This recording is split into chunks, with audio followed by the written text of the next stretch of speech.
Sorry for repeating. Good afternoon.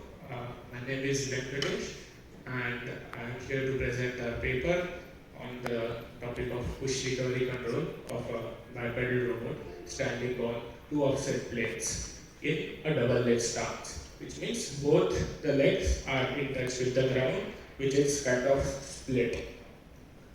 I am joined here by my co-author, Dr. Ashish Dhaka. So the top level objective of this work can be thought of is the push recovery strategy, which is omnidirectional in nature, which works on flat as well as stepped ground, and most importantly, it's applicable to the stiff position control actuators. And the only kind of feedback that we have is the normal component of the ground reaction forces given by the pressure sensors. So from this top level objective, we derive our secondary objectives, which is understanding balance on the step terrain.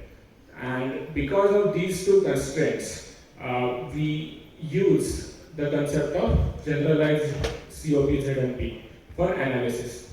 And obviously, since we are talking about uneven terrain, we want to have a quick motion planner or a stance planner, which takes us out of the hassle of, which makes things intuitive.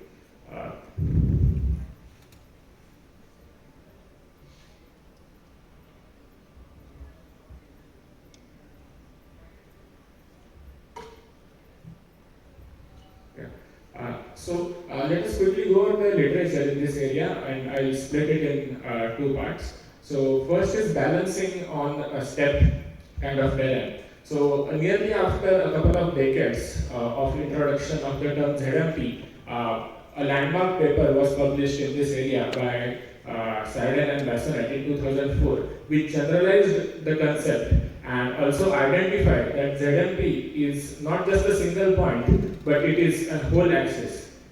Later, Sato et al. Defined a stability margin for this kind of terrain. And we'll talk about the research avenues as we go ahead. In the area of push recovery, we have some remarkable works, but I have mentioned here the ones that have implemented on physical robots. So firstly, in 1985, National and McKillop identified that humans use three kinds of push recovery strategies: ankle, hip, which is kind of the reflex strategy, and stepping, which is the next level of reflex strategy. And the research group led by Dimitri Nenche et al. Demonstrated some momentum-based kind of strategies and implemented them on a position-controlled robot named Fujitsu Huaku. And there are a few more publications which demonstrate again remarkable momentum-based controls, but on torque-controlled hardware, which is there are only a handful of these robots in the world. And so we are dealing in the intersection of the areas mentioned at the bottom, which is we want to have, so for example, few of these papers are only on flat terrain, few of them are on uneven terrain but with some limitations in double stance measure, etc. So we are dealing in the intersection of these topics. So let us build up from our derived objectives towards the main objective. So we developed a simple utility and made it open source for planning stance on stepped kind of ground. So if we have a 12 degree of freedom robot, we can specify the XYZ and the orientation of the frames at the hip, left foot and the right foot. So the inputs that you are seeing here are simply input by keyboard or dragging and dropping by mouse. It can serve important things like it can save the data and help us later. And it also, so this inverse kinematics is actually implemented numerically using Newton's method. So the whole program has been written in C. C++, and it's deployable in real time.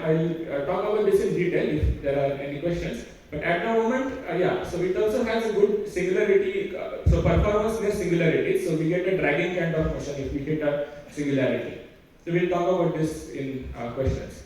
So let us talk about the balance, which is the most fundamental thing here. Now, when the robot is standing with both its feet in contact, in full contact with ground and a step, we define four things here. So suppose we have only the data of the normal component of the ground reaction force at the vertices V1 to V8, the full contact patches. Then we can find out the line of action of these forces, the magenta axis, and it is called the COP axis, or the pressure. So it can be thought of as an equivalent normal reaction passing through equivalent normal reaction line of force. Next, if we have the complete data, that is the friction as well as the normal component, then we can compute what is called as the ZMP axis, which is denoted by delta C or delta GI. Now the interesting fact is that these two axes intersect at a point which Sardin and Basson had defined as the generalized COP ZMP. And the takeaway from this slide is if we use this point, then we can accurately estimate balance without actually measuring the friction force of the ground. So we can only get away by measuring the normal component. But what is the use of this point unless we have a bounding region to it? So to define stability, we should have a bounding region saying that this point, if it reaches somewhere, the robot is going to fall and reach stability. So these are so we can find the bounding region as a convex prismatoid defined by these two lamina of the feet. But there are still issues, like how do we define the proximity to instability or the stability margin? So in this 3D case, it's not possible to define. So let us see what has been there in literature on this and what we found regarding this. So Sato et al. Defined a simple model of humanoid with center of mass shown by the red dot and two foot contact patches shown in green, F1 and F2. Now we need to consider a single plane and say we compute the ZMP on that plane. Now it's called a virtual horizontal plane because it does not exist. We just define it for our convenience, and we compute ZMP on that plane and project the foot contact patches as shown. But this is not this is not close to reality when we have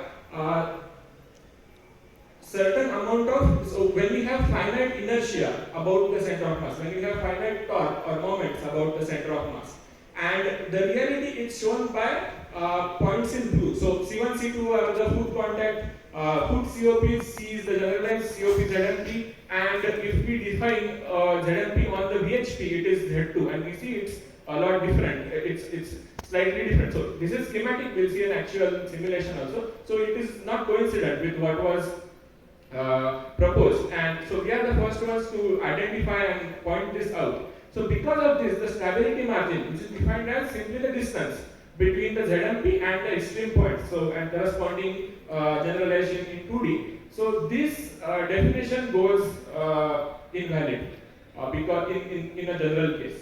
So at the moment, what we do is we find a practical way out of this. And instead of going into the problem of stability margin, which we have solved but it's unpublished, so we find out, we take a practical way out and we use the support polygon area. Let us see more on that. Now we will dive, so we'll investigate the COP ZMP a bit more here. And so you can clearly see the yellow axis here is the ZMP axis, which is not passing through the center of mass, which is the red point here. On the bottom left, you can find the curve traced by the COP ZMP, normal projection of it, and on the right are some results.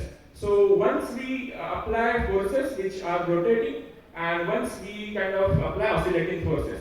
Now, there are a lot of things to talk in this diagram. These diagrams are very informative. So let's only the top diagram here, and let us see the red and the green circles here. Now they correspond to the robot standing flat on the ground, the green one, and the red corresponds with one of the legs is on a step. Now you can see clearly that the amplitude is different in these cases. And so let us talk about this in question and answers. So this tells that we need to take into account the angular momentum. Next, we define a common framework for push recovery. So in that, for position controlled hardware, what we do is, so we hold the center of mass of the robot at the planned point using inverse kinematics. So we define the desired position of the center of mass with respect to left foot and right foot, and solve it iteratively by defining the error function. Now,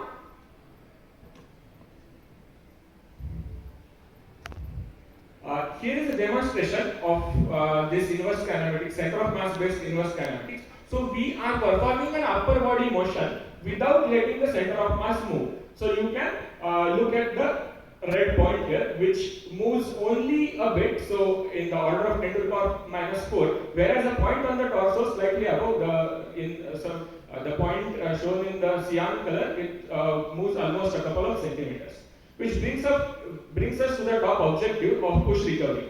So as I said earlier, that we use something called as the support polygon area, so convex hull, so area of the convex hull of the support polygon area. And let us see how it varies as the robot falls down. So we see that it varies kind of strictly as the robot falls, and we are going to use this as our substitute to stability margin. Let us just look at the graph only around 0.5 seconds and the drop in the SPA here. Which brings us to the final part of the presentation, is the hip strategy. So what we do is, when we have a push, we always evaluate the balance, and as the push, so as we give the push, the support polygon area drops below a critical point. At this point, we resolve the motion of the falling into an axis angle kind of trajectory, and define a motion about it. So this is the angle strategy that you are seeing on the left, and if we follow the hip strategy, the robot comes back to its place. And the same is shown in 3D here. Let us look at it once more. You see the robot kind of complied to that push and then went back, allowing it to. So we have these torque plots. It's slightly difficult to take conclusions out of these plots, but something that is important here is on the plots on the right, you can see some amount of saturation happening, which has been applied for the fact that we should not have the legs turning off the ground, and which tells that in, for example, this case, we applied almost impulse of magnitude of half of the robot weight. And it essentially shows that the angle strategy was, so the hip strategy was kind of insufficient, and the ankle motors had to do a lot of work. So there are a lot of insights from this, but in the interest of time, I will not discuss that. So there are some limitations to this. We are using the physics engine, which implements equation of motion and contact, and it is, so there has been validation of these simulations. And in general, the simulations seem to be valid with only 1% of error in the power dissipation balance equation. However, a term in between is generally too difficult to compute, because sometimes we do not know which points are going to hit and the friction dissipation there. It's difficult to anticipate. So in general, it is difficult to validate these kinds of simulation, but these kinds of studies are also yet to be seen in the literature. Lastly, there is a lot of potential in the real-time simulation and implementation of this strategy on actual robots, because the way we define our hip motion, it depends on how fast the computations occur in real time. At the moment, we are able to do only around 15 times faster than real time at a time scale of 1 millisecond. But so there is a lot of potential in increasing this speed, which will allow us to do model predictive kind of control. So Yeah, I will stop here. Thank you for your attention. Please